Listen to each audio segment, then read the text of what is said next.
अस्सलामुअलैकुम स्टूडेंट्स, कैसे आप सब लोग खैरियत से हैं। आप देख रहे हैं unlock your knowledge by Zaini. AFNS jobs 2025 Pakistan arm force nursing service की जॉब्स अनाउंस हो चुकी हैं। इसकी रजिस्ट्रेशंस ओपन हैं। इसमें अप्लाई करने का प्रोसेस आपको इस वीडियो में बताया गया है कि किस तरीके से कंप्लीट ऑनलाइन अपने अप्लाई करना है, अप्लाई का फॉर्म कैसे निकालना है। AFNS का मुकम्मल तरीका अप्लाई करने का आपको इसी वीडियो में बताया जाएगा।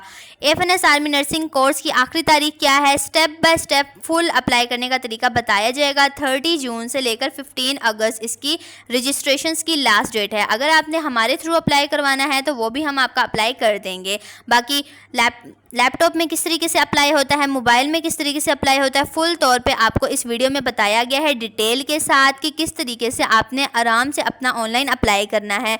फुल वीडियो डिटेल के साथ चैनल पर दी गई है। आपने जाकर हमारे चैनल पर जाकर वो वीडियो देख लेनी है, और अगर आपको नहीं मिलती तो हमारे वीडियो के डिस्क्रिप्शन में फुल वीडियो का लिंक दिया गया है, आप उसको जाकर वॉच कर सकते हैं। और अगर आपको फिर भी कुछ समझ नहीं आई तो आप हमें कमेंट कर सकते हैं, आपको रिप्लाई दे दिया जाएगा। So what are you waiting, apply now.